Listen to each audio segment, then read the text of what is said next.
Olá, vamos estudar o Salmo 18, então, agora aqui no Theo de Datas, já prosseguindo nessa nova dinâmica, sempre começando a semana na segunda-feira com o estudo de um salmo, procurando esse caráter um pouco mais devocional, sem descuidar dos dados históricos, quando é possível fazer essa investigação, e também, obviamente, da abordagem teológica, a abordagem cristológica. Todo o estudo dos Salmos tem sido bastante cristocêntrico aqui no Theo de Datas, e o Salmo 18 não vai ser diferente. Tanto é assim que o título que eu dei para este estudo, esse nosso estudo sobre o Salmo 18, é Cristo, refúgio, libertador e justo juiz. E como este salmo é um salmo já bem extenso, são 50 versos, é o salmo mais extenso dentre todos os que a gente já estudou até agora, eu vou fazer o seguinte, a cada porção de versos, eu vou apresentar um título. Obviamente, quem separou essa porção fui eu, né, um subtítulo, melhor dizendo, e já vou apresentar esses subtítulos à medida que for lendo, porque isso vai, de certa forma, nortear o estudo. E aí, no final, baseado nesses subtítulos, eu apresento um roteiro, um esboço do Salmo. A observação que eu tenho a fazer é que, obviamente, a leitura que eu faço deste Salmo, ela é totalmente cristocêntrica, ela coloca os olhos sobre a pessoa de Jesus a partir do Salmo, ela leva em conta o caráter messiânico deste Salmo, né? É um salmo onde Davi claramente aponta para Cristo, onde Davi, sob certo aspecto, tipifica Cristo e tipifica a redenção proporcionada por Cristo e tipifica também o povo de Deus, né? Davi não só representa Cristo, como também nos representa nessa tipologia dupla, podemos dizer assim, né? E o relevante deste salmo é que ele foi escrito já no fim da vida de Davi, quando Davi, então, colocou a sua vida em perspectiva, olhando para trás, e lembrou de todo o livramento que ele teve da parte do Senhor, a começar por Saul, mas também por de todos os seus adversários. A referência a Saul, no começo ali, no título inspirado que nós temos para esse salmo, pode nos dar a entender que Davi tenha escrito este salmo quando foi coroado rei, por exemplo. Mas não. Segundo Samuel, capítulo 22, deixa bem claro que Davi escreveu esse salmo no final da sua vida, já olhando para trás, como eu falei, e lembrando todas as vitórias que Deus deu para ele. E aí esse salmo se reveste de um caráter messiânico e até mesmo de um caráter escatológico muito interessante. Mas essa introdução já foi bastante extensa. Vamos para a leitura do salmo, ou antes, vamos vislumbrar vamos ter uma visão panorâmica do salmo com os subtítulos que eu coloquei para a leitura, tá? Então, como eu mencionei, o nome desse estudo, né, o título para esse estudo é Cristo, refúgio, libertador e justo juiz, e aí as subdivisões que eu coloquei para o Salmo 18, algo totalmente arbitrário, né? Algo que eu estabeleci a partir da estrutura que eu vislumbrei aqui. A primeira porção, doxologia inicial, versos 1 a 2. Segunda porção, o clamor ao Senhor no meio da angústia, versos 3 a 6. Terceira porção, a resposta do Senhor à oração do contrito, prenúncio do juízo escatológico, versos 7 a 15. Depois, a quarta porção, a redenção tipificada em Davi, versos 16 a 24. A quinta porção, a vitória que Deus dá aos seus, versos 25 a 42. E aí a conclusão, sexta porção, conclusão, profecia e doxologia messiânicas, versos 43 a 50. Lembrando que doxologia, né, eu usei tanto na primeira porção quanto na última, né, doxologia são palavras de glória, palavras de louvor, palavras de exaltação a Deus, muito típicas também dos Salmos. Então vamos começar a leitura. Tópico 1. Doxologia inicial. Desculpa. Agora, se você quiser, né, como de costume, Você pode pausar sua Bíblia, pausar o vídeo, pegar sua Bíblia, não pause sua Bíblia, continue lendo ela. Você pode pausar o vídeo, pegar a sua Bíblia, ou você pode abrir o box de descrição aqui e acompanhar a leitura. A tradução que eu estou usando é a Almeida Corrigida Fiel. Então vamos lá. Porção 1, ou tópico 1, doxologia inicial. Eu te amarei, ó Senhor, fortaleza minha. O Senhor é o meu rochedo e o meu lugar forte e o meu libertador. O meu Deus, a minha fortaleza em quem confio. O meu escudo, a força da minha salvação, o meu alto refúgio. Agora, segunda porção. O clamor ao Senhor no meio da angústia. Invocarei o nome do Senhor que é digno de louvor e ficarei livre dos meus inimigos. Tristezas de morte me cercaram e torrentes de impiedade me assombraram. Tristezas do inferno ou do Sheol, da sepultura, me cingiram, laços de morte me surpreenderam. Na angústia invoquei ao Senhor e clamei ao meu Deus. Desde o seu templo ouviu a minha voz, aos seus ouvidos chegou o meu clamor perante a sua face. Agora, terceiro tópico, a resposta do Senhor à oração do contrito ou um prenúncio do juízo escatológico, as duas coisas aqui. Então a terra se abalou e tremeu, os fundamentos dos montes também se moveram e se abalaram, porquanto se indignou. Das suas narinas subiu fumaça, e da sua boca saiu fogo que consumia, carvões que se acenderam dele. Abaixou os céus e desceu, e a escuridão estava debaixo de seus pés, e montou num querubim e voou, sim, voou sobre as asas do vento. Fez das trevas o seu lugar oculto, o pavilhão que o cercava era a escuridão das águas e as nuvens dos céus. Ao resplendor da sua presença as nuvens se espalharam, e a saraiva e as brasas de fogo. E o Senhor trovejou nos céus, o Altíssimo levantou a sua voz, e houve saraiva e brasas de fogo. Mandou as suas setas e as espalhou, multiplicou raios e os desbaratou. Então foram vistas as profundezas das águas e foram descobertos os fundamentos do mundo, pela tua repreensão, Senhor, ao sopro das tuas narinas. Quarto tópico, a redenção tipificada em Davi. Enviou desde o alto e me tomou, tirou-me das muitas águas, livrou-me do meu inimigo forte e dos que me odiavam, pois eram mais poderosos do que eu. Surpreenderam-me no dia da minha calamidade, mas o Senhor foi o meu amparo. Trouxe-me para um lugar espaçoso, livrou-me porque tinha prazer em mim. Recompensou-me o Senhor conforme a minha justiça, retribuiu-me conforme a pureza das minhas mãos, porque guardei os caminhos do Senhor e não me apartei impiamente do meu Deus, porque todos os seus juízos estavam diante de mim, e não rejeitei os seus estatutos. Também fui sincero perante ele, e me guardei da minha iniquidade. Assim que retribuiu-me o Senhor conforme a minha justiça, conforme a pureza das minhas mãos perante os seus olhos. Quinto tópico, a vitória que Deus dá aos seus. Com o benigno te mostrarás benigno, e com o homem sincero te mostrarás sincero. Com o puro te mostrarás puro, e com o perverso te mostrarás indomável. Porque tu livrarás o povo aflito, e abaterás os olhos altivos. Porque tu acenderás a minha candeia. O Senhor meu Deus iluminará as minhas trevas. Porque contigo entrei pelo meio de uma tropa. Com o meu Deus saltei uma muralha. O caminho de Deus é perfeito. A palavra do Senhor é provada.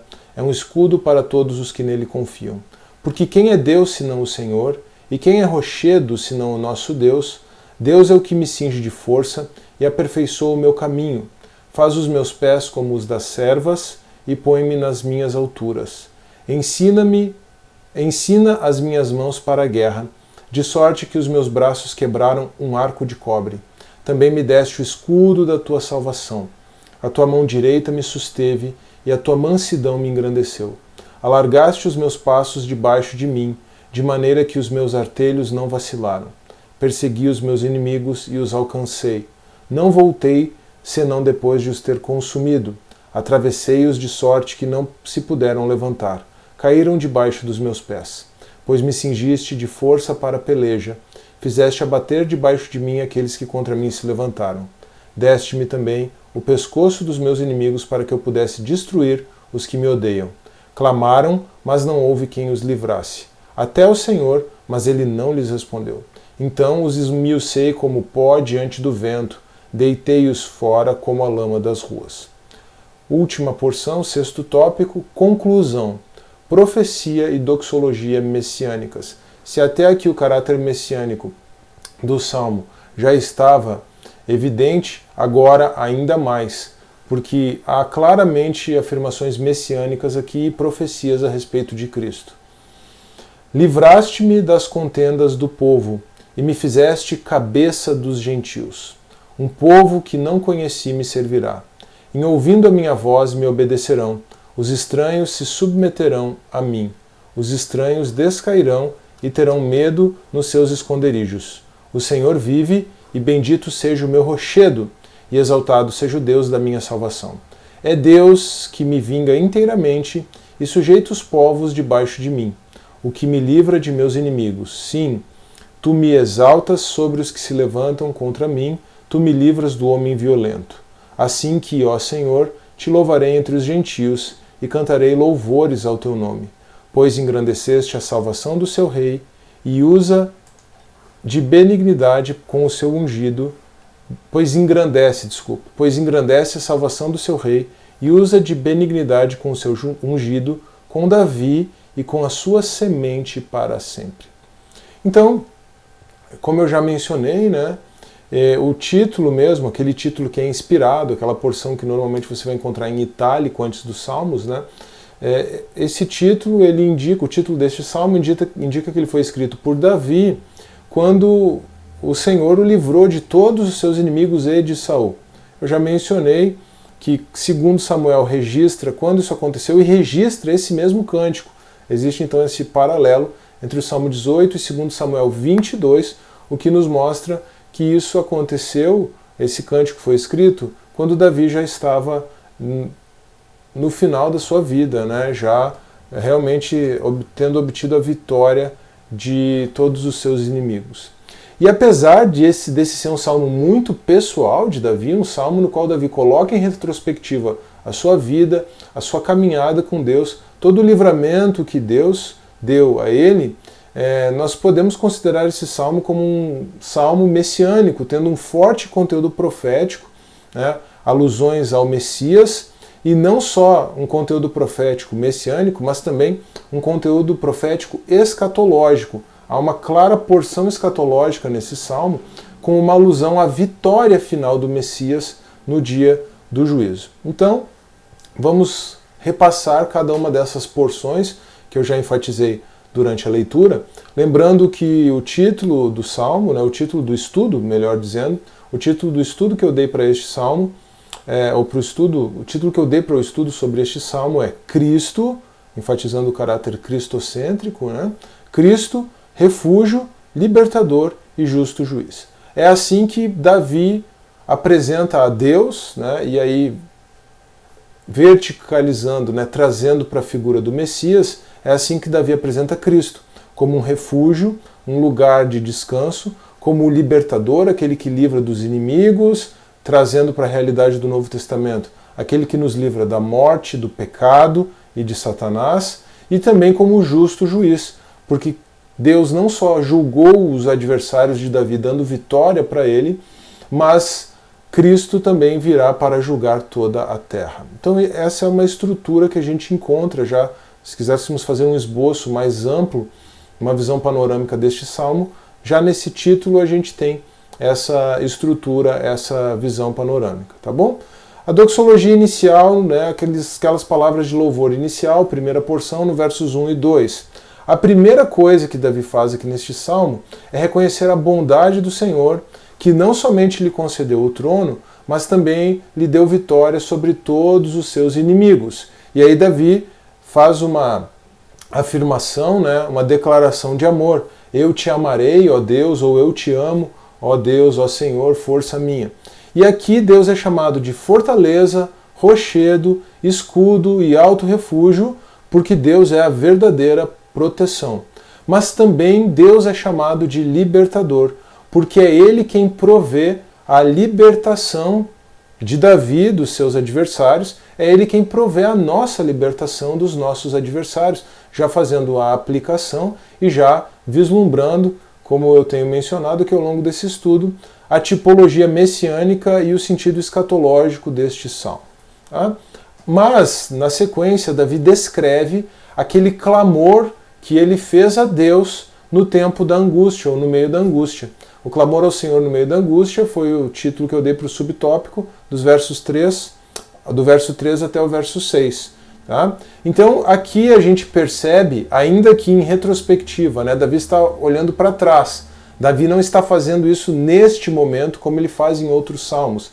Mas aqui a gente percebe o aspecto existencial que permeia muito dos salmos, e é esse aspecto existencial, quer dizer, o homem levando os seus conflitos, os seus dilemas existenciais, a sua ansiedade diante de Deus, é esse aspecto existencial que vai nos conduzir a Cristo. A teologia da cruz como resposta para esses anseios existenciais do homem. E é a partir desse aspecto existencial inicial que é introduzido o caráter cristológico e inclusive a perspectiva escatológica deste salmo. Né? O único livramento que nós podemos encontrar no meio da nossa angústia é a cruz do Senhor Jesus, é a pessoa de Cristo, é a sua obra na cruz, a sua morte e a sua ressurreição e o seu ministério sacerdotal por nós. Tá? E aí então, na sequência, logo após a esse prenúncio existencial, o terceiro tópico, né, o terceiro subtítulo, vai falar da resposta do Senhor à oração do contrito. É isso que nós vamos ter nos dois tópicos seguintes, no tópico 13 e no tópico 4. Mas na primeira porção de versículos, né, nos versos 7 até o 15, nós vamos ter um prenúncio do juízo escatológico. Tá? Davi, quando contempla a resposta de Deus à sua oração, ele, naquela vitória que ele obteve contra os seus adversários, ele tem uma clara visão escatológica, quer dizer, ele projeta a vitória final do Cristo de Deus. Obviamente, esses fatos que são relatados aqui são uma visão espiritual. Não foi dessa maneira, literalmente, que Deus deu a vitória para os inimigos de Davi. Quer dizer, ele não abalou as estruturas da terra, ele não fez chover fogo e raios saraiva dos céus. Né? Aqui a linguagem ela é claramente escatológica. Então, é como eu falei, Davi está projetando a sua vitória sobre os seus adversários para a vitória escatológica final de Cristo. Tá? Então, o que Davi descreve nessa porção está mais para o juízo de Deus, o juízo exercido por Deus, né, o exercício do juízo por Deus sobre toda a terra no dia do Senhor, do que propriamente o juízo de Deus contra os inimigos de Davi. Nós vamos encontrar o juízo de Deus contra os inimigos de Davi nessa porção seguinte, na próxima porção, do verso 16 até o verso 24, e eu chamei essa porção de a redenção tipificada em Davi. Por quê? Porque quando Davi descreve a resposta de Deus à sua oração, existe claramente um aspecto cristológico aqui. Veja o paralelo que nós encontramos dessa passagem com o Salmo 16.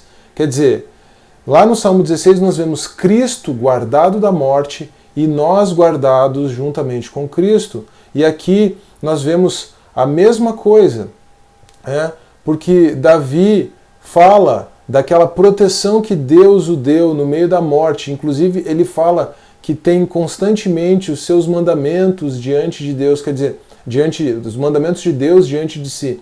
Há uma clara alusão a Cristo e a obra de Cristo, né? Mas também nós temos Davi como um tipo de Cristo, então, mas também nós temos Davi como nosso representante humano, né? Como representante da nossa condição humana em Cristo.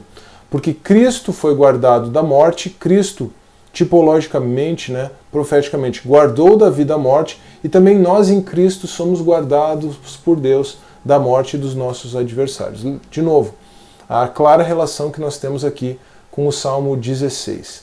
E aí, a quinta porção, né, o quinto tópico, a vitória que Deus dá aos seus, é a continuidade dessa descrição aqui de Davi, dos versos 25 até do verso 25 até o verso 42. Deus, ele exerce a sua justiça em Cristo. E aqueles que estão em Cristo são guardados por Deus. Aqueles que são guardados por Deus em Cristo vão resistir às aflições presentes, né? Essas aflições presentes, lembrando lá do caráter existencial do começo do Salmo, essas aflições presentes, elas vão servir para nos aproximar mais de Cristo, se nós adotarmos a conduta, né, a postura adequada diante dessas aflições, e no final nós vamos triunfar juntamente com Cristo no dia do juízo. Tá? E aí então, esse desenvolvimento cristológico, profético do Salmo, ele termina com uma profecia e com doxologia messiânica, né? Uma profecia messiânica e uma doxologia messiânica. Verso 43 até o verso 50, a sexta e última porção deste Salmo. O Salmo ele encerra num forte tom messiânico. Tá? Nós temos, claro, Davi está partindo da sua própria experiência, né, da sua vitória contra os povos em redor ali de Jerusalém, em redor ali de Israel, no território da Judéia, da Palestina, a sua vitória contra os habitantes da terra de Canaã, mas você percebe que há uma projeção evidente para o Messias, porque há alusão a esses outros povos e a obediência dos gentios ao rei terreno, né, contemporâneo da época ali de Davi, mas ao rei, aquele que representa o reino de Deus, aquele que é o governante no reino de Deus, Cristo. Então aqui nós temos Davi como um tipo de Cristo. E como se trata de uma profecia messiânica e de uma doxologia final, né, Davi termina com palavras de louvor, então, diante da descrição de uma vitória tão grande do Senhor, né, diante da descrição da vitória e da grandeza do Senhor, da majestade do Senhor, a única coisa que nós podemos fazer é louvá-lo, louvar a Deus Pai, louvar ao Filho, louvar ao Espírito que está em nós comunicando essa obra de redenção, de salvação e de vitória, assim como Davi fez. Bom, esse foi o nosso estudo do Salmo 18. Ele se propôs ter esse caráter devocional, mas ele ficou um pouco mais comprido do que os estudos que eu estava desenvolvendo antes, até porque são 50 versos, né? Como eu tenho brincado, vamos ver como é que eu vou fazer quando nós chegarmos no Salmo 19. Mas por este estudo aqui é isso. Eu espero que ele tenha sido tanto instrutivo quanto edificante. Se foi esse o caso, não se esqueça, por favor, de deixar o seu like no vídeo, de deixar o seu comentário. Isso é muito importante aqui para os vídeos do canal. Não se esqueça também de compartilhar esse vídeo com os seus amigos, com seus irmãos em Cristo, para, quem sabe, edificá-los também. E não se esqueça de se inscrever no canal para continuar acompanhando esse estudo sobre os Salmos e todos os demais estudos que eu desenvolvo aqui no Teodidatas. Tá bem? Um forte abraço, que Deus abençoe e até a próxima.